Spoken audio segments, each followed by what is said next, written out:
Hi friends, இந்த வீட்டில் வந்து நம்ம என்ன பார்க்க போகிறோம் அப்படின்னு கேட்டிங்கன்னா, இப்போ வந்து கூலி திரைப்படத்தில் வந்து ஒரு சினிமாவோட டாப் நடிகர் வந்து இணைஞ்சிருக்காரு அப்படின்றது கிட்டத்தட்ட ஒரு அஃபிஷியல் நியூஸ் பண்ணி வந்திருக்கு.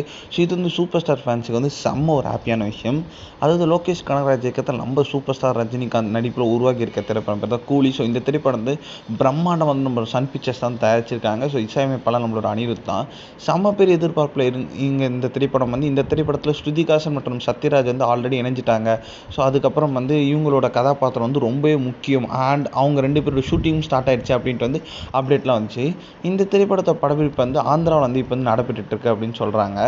இந்நிலையில் வந்து இப்போ வந்து நம்மளோட கூலி திரைப்படத்தில் ஒரு முன்னணி நடிகர் வந்து நம்மளோட சூப்பர் ஸ்டார் ரஜினிகாந்த் கூட சேர்ந்து நடிக்க போகிறார் அப்படின்னு அஃபிஷியல் நியூஸ் வந்திருக்கு.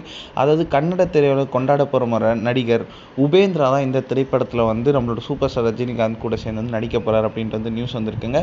ஆனால் வந்து இதை குறித்து வந்து எந்த ஒரு அஃபிஷியல் நியூஸ் வந்து டீம் கிட்ட இருந்து வரல. ஆனால் வந்து ஒரு அன்அஃபிஷியல் ஒரு மெசேஜாக வந்து வந்திருக்கு. ஆனால் இது கிட்டத்தட்ட அஃபிஷியல். இந்த வாரத்துக்குள்ளே ஒரு அஃபிஷியல் போஸ்டர் விடுறதா இருக்காங்களாம். அதாவது கன்னட திரையுலகில் ஒரு பெரிய பெரிய சூப்பர் ஸ்டாராக கொண்டாட போகிற இவர் வந்து ஸோ நம்மளோட சூப்பர் ஸ்டார் ரஜினிகாந்த் கூட காம்போவில் வந்து எப்படி இருக்கும் அப்படின்ட்டு பார்க்கணும். அது மட்டும் இல்லாமல் இவர் வந்து ஆல்ரெடி வந்து நம்ம விஷால் நடிப்பில் வெளிவந்த சத்தியம் திரைப்படத்தில் வந்து ரொம்ப ரொம்ப முக்கியமான கதாபாத்திரத்தை நடிச்சிருக்காரு.